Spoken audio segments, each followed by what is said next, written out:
तो चलिए आज एक बहुत ही क्लासिक भूत की कहानी को डीकंस्ट्रक्ट करते हैं।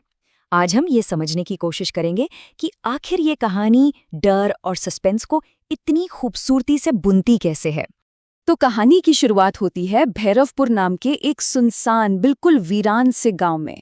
और इस गांव के ठीक बीचों बीच है एक पुरानी खंडहर बन चुकी हवेली, जिसके बारे में कहा जाता है कि वहां अजीब अजीब सी आवाजें गूंजती हैं। और बस यहीं से सारे रहस्य की शुरुआत होती है। तो कहानी का पहला एक्ट शुरू होता है एक बड़े ही अजीब से सवाल के साथ। आखिर इस पूरे गांव पर एक ऐसी अनसुनी आवाज का साया क्यों है? एक ऐसी आवाज जो किसी को दिखाई तो नहीं देती, लेकिन हर कोई उसे महसूस जरूर कर सकता है। अब देखिए, इस कहानी में जो आहट है ना, वो सिर्फ कोई आवाज नहीं है। नहीं, ये उससे कहीं ज्यादा है। ये एक एहसास है, किसी की मौजूदगी का एहसास। वो वाला डर जो तब लगता है जब आपको लगे कि इस कमरे में आप अकेले नहीं हैं। तो कहानी में एंट्री होती है हमारी पहली किरदार रीना की। उसे इन भूत प्रेत की बातों पर बिल्कुल यकीन नहीं है और वो अपनी दोस्तों से लगी एक शर्त जीतने के लिए उस हवेली में घुस जाती है। लेकिन उसका ये सारा यकीन, सारी दिलेरी तब हवा हो जाती है जब वो अपनी टॉर्च की रोशनी में दीवार पर अपनी परछाई के ठीक बगल में एक और परछाई को हिलते हुए देखती है। और यहीं से कहानी एक गहरा और भी डरावना मोड़ लेती है। अब हमें पता चलता है कि ये डर सिर्फ रीना तक ही नहीं था। ये तो एक ऐसी दहशत थी जो धीरे धीरे धीरे धीरे पूरे गांव में फैल रही थी और एक एक करके सबको अपनी चपेट में ले रही थी। तो इस डर का सबसे पहला शिकार बनता है रघु, जो गांव का नाई है। एक रात देर से घर लौटते हुए अचानक उसके सामने एक सफेद साया आ जाता है, जिसकी आंखें हरी हरी चमक रही थीं। इस एक घटना के बाद रघु की दिमागी हालत खराब हो गई। वो बस एक ही बात बड़बड़ाता रहता था, आहट मुझे ले जाएगी, आहट मुझे ले जाएगी। इसके बाद नंबर आता है अनिरुद्ध का, जो गांव का पढ़ा लिखा टीचर है और इन सब बातों को अंधविश्वास मानता था। एक शाम हवेली के पास से गुजरते हुए उसे अपने पीछे भारी जूतों की आवाज सुनाई देती है और फिर उसके कानों में एक बर्फीली आवाज में कोई फुसफुसाता है, तुम बच नहीं पाओगे। और देखिए, ये डर सिर्फ हवेली की चारदीवारी तक ही नहीं था।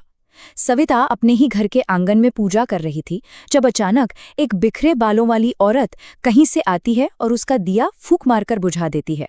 मैसेज एकदम क्लियर था, कोई भी कहीं भी सुरक्षित नहीं है। हद तो तब हो जाती है जब गांव के पुजारी मोहन उस आत्मा को शांत करने के लिए पूजा पाठ करते हैं, लेकिन उनकी कोशिशों से वो आत्मा शांत होने के बजाय और भी ज्यादा भड़क जाती है और हवेली की दीवार पर खून से एक संदेश उभर आता है। और ऐसा नहीं है कि ये डर सिर्फ गांव की सरहदों के अंदर था। नहीं, अमर, जो बस ड्राइवर था, एक रात अपनी खाली बस की सबसे पिछली सीट पर आईने में एक धुंधली सी आकृति को बैठा हुआ देखता है। मतलब साफ था, इस आहट से भागना नामुमकिन है।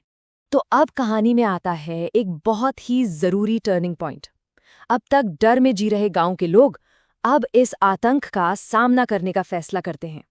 वो जवाब ढूंढने के लिए निकलते हैं। तो अब सवाल एक ही था सबके दिमाग में कि आखिर ये आहट है क्या? और यही वो सवाल है जो रीना, टीचर अनिरुद्ध और एक समझदार पुलिस ऑफिसर डीसीपी अरविंद को एक साथ लेकर आता है। वो तीनों समझ जाते हैं कि अगर इस डर को खत्म करना है तो इसकी जड़ तक पहुंचना ही होगा। तो इन सब ने मिलकर एक बड़ा ही सीधा लेकिन बहुत ही खतरनाक प्लान बनाया। वो आधी रात को उस हवेली के अंदर जाएंगे, उसके तहखाने को ढूंढेंगे और वहां जो भी सच छिपा है उसका सामना करेंगे, चाहे अंजाम कुछ भी हो। और फिर वो रात आ ही जाती है। तीनों आधी रात को हवेली में दाखिल होते हैं और सीधे उस ठंडे, सीलन भरे तहखाने की तरफ बढ़ते हैं जहां गांव के सारे राज दफन हैं। और जैसे ही वो लोग नीचे पहुंचते हैं, उनकी नज़र दीवार पर खून से लिखे एक संदेश पर पड़ती है। और इससे पहले कि वो इसका मतलब समझ पाते, एक सफेद धुंधला सा साया ठीक उनके सामने आ जाता है।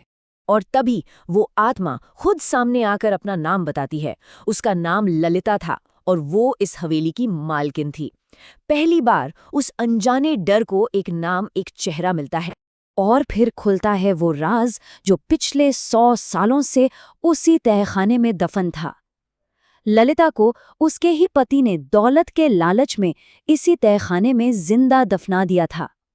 उसकी वो चीखें जिन्हें किसी ने नहीं सुना, वही आज आहट बनकर पूरे गांव को सता रही थीं। तो अब हम कहानी के बिल्कुल आखिरी हिस्से में आ चुके हैं। हमारे किरदारों को लगता है कि उन्हें सच पता चल गया है और अब वो इस श्राप को हमेशा हमेशा के लिए खत्म कर सकते हैं। उनका लॉजिक सीधा था कि अगर प्रॉब्लम की जड़ ये हवेली है तो चलो इसी को खत्म कर देते हैं। वो पूरी हवेली को आग लगा देते हैं और कुछ दिनों के लिए भैरवपुर में वाकई शांति छा जाती है। ऐसा लगता है जैसे एक बुरा सपना खत्म हो गया हो। लेकिन कहानी यहीं खत्म नहीं होती। यहीं पर आता है असली सबसे भयानक ट्विस्ट। जो शांति दिख रही थी वो असल में तूफान से पहले की खामोशी थी। गांव वालों का सोचना एक बात थी, पर हकीकत कुछ और ही थी। और फिर आता है कहानी का सबसे ज्यादा डरावना पल। रीना, जो मान चुकी थी कि सब खत्म हो गया है, एक रात अपने ही बंद कमरे में अकेली फिर से वही आहट सुनती है। हवेली तो जल गई, लेकिन डर अभी जिंदा था। और यहीं पे हमें आहट का असली भयानक मतलब समझ में आता है। ये कोई आत्मा नहीं थी जो किसी एक जगह से बंधी हो। ये तो एक श्राप था जो एक बार किसी ने सुन लिया तो फिर वो हमेशा के लिए उसके साथ जुड़ जाता था। एक साया जो पीछा कभी नहीं छोड़ता। तो आखिर में ये कहानी हमें एक बहुत ही गहरे सवाल के साथ छोड़ जाती है कि अगर डर की जड़ को ही खत्म कर दिया जाए और फिर भी डर बना रहे, तो क्या इसका मतलब ये है कि असली डर किसी जगह या भूत में नहीं बल्कि हमारे अपने दिमाग में होता है? एक ऐसा साया जो हमारा पीछा शायद कभी नहीं छोड़ता।